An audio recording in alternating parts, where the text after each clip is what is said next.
এবার খুব ইম্পর্টেন্ট বিষয় নিয়ে কথা বলবো এইচটিএমএল এর আগে অ্যাঙ্কর ট্যাগ নিয়ে কথা বলছি, সেটাও কিন্তু খুবই ইম্পর্টেন্ট, খুবই কাজের।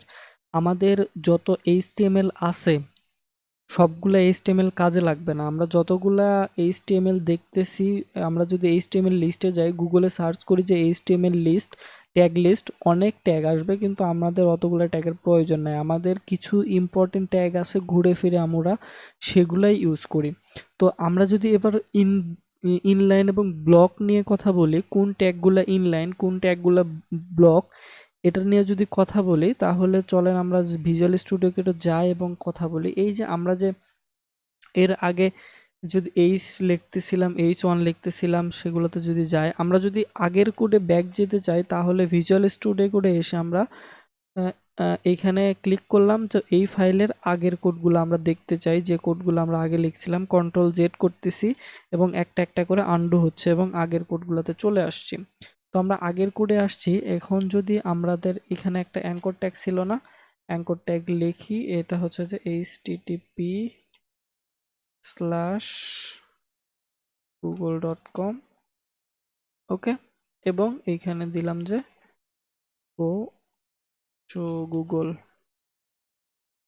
এবং আমাদের ওয়েবসাইটে গিয়ে যদি রিলোড করি, তাহলে ওয়েবসাইটে রিলোড করলে দেখানোর কথা। আমি just open with live server কিভাবে করে অবশ্যই সেটা তো জানা আছে আপনাদের, আমি আগের ভিডিওতে দেখাইছি, এবং এটা এখন আসছে, এইগুলাকে আমরা বাদ দিয়ে দিলাম। ওকে, এই যে দেখাচ্ছে, এটাকে একটু ছোট করি। তো এই যে এখানে ক্লিক করলে আমরা অন্য ওয়েবসাইটে যাচ্ছে। এখন ব্লগ জিনিসটা কি? ব্লগ জিনিসটা হচ্ছে, আমি যদি এইখানে একটু স্টাইলটা দেই, এখানে স্টাইল জিনিসটা কি আপনাদের এখন না বুঝলেও হবে, আমি জাস্ট দেখানোর জন্য দিচ্ছি। এইচ, ওকে, হট পিঙ্ক দিলাম কালারটা।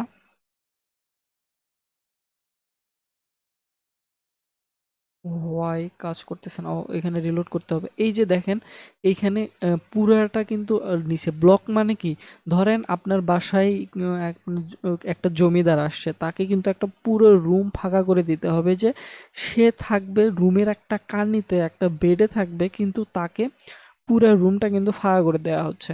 তাহলে দেখেন, এ এইটুকু জায়গায় নিয়ে আসে, কিন্তু বিষয়টা হচ্ছে যে একের পুরো জায়গাটা দিতে হবে। সে হাত পা মেলে দিয়ে জায়গাটাকে দখল করে আছে, এটা এমন একটা ব্যাপার। মানে হচ্ছে আমাদের বাসে সিট ধরার ক্ষেত্রে আমরা এরকম করি, যে আমরা বাসে বসছি এবং পাশের সিটটাতে ব্যাগ দিয়ে ধরে রাখছি।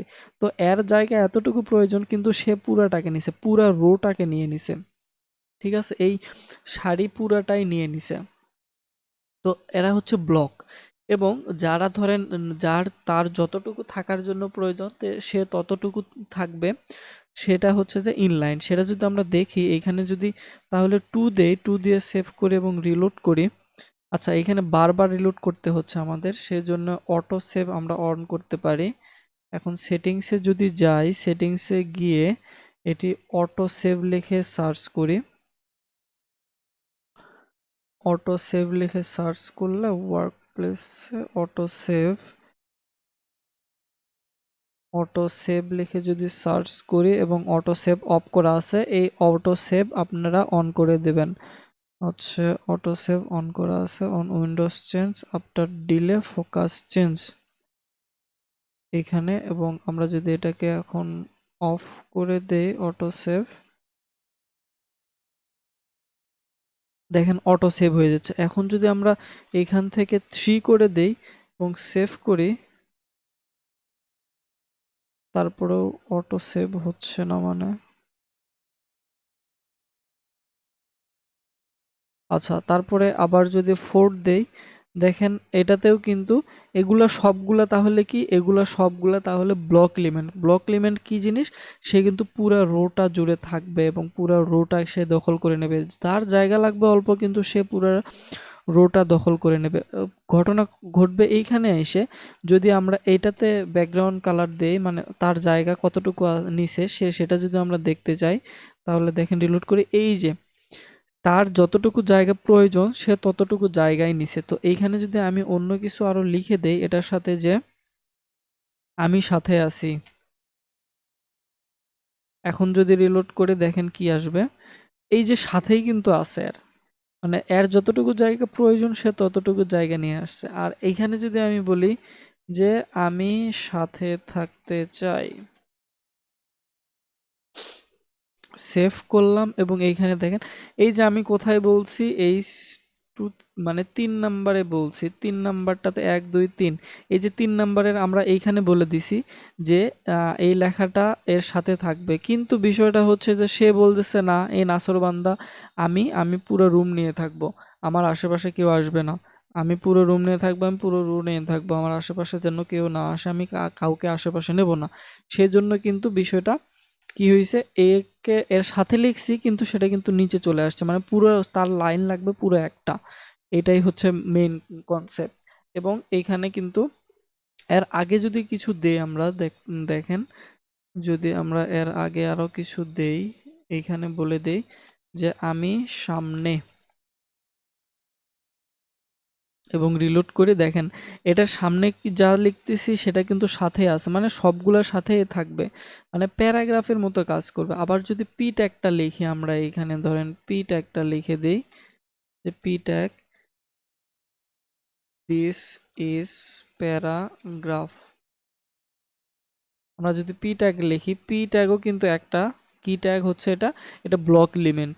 তাহলে ব্লক এলিমেন্ট আছে কিছু এবং ইনলাইন এলিমেন্ট আছে কিছু। আবার আমরা তাদের বিহেভিয়ারটাকেও চেঞ্জ করে দিতে পারি, এই যে আমাদের ব্লকটাকে ইনলাইন বানাইতে পারি, ইনলাইনটাকে আমরা ব্লক বানাইতে পারি। এই কনসেপ্টগুলো আমরা পরবর্তীতে শিখবো। তাহলে দেখেন যে এইখানে পিটা কিন্তু কি এলিমেন্ট, এখানে পিটা কিন্তু ব্লক এলিমেন্ট, ঠিক আছে। পির সামনে যদি কিছু লিখি যে এ, এটা পি এর আগে, দেন এটা যদি সেভ করে দেখেন তাকে উপরে উঠাই দেবে, বলবে যে না আমার আশেপাশে আসা যাবে না, তুই উপরে আসিস, উপরে থাক। এটা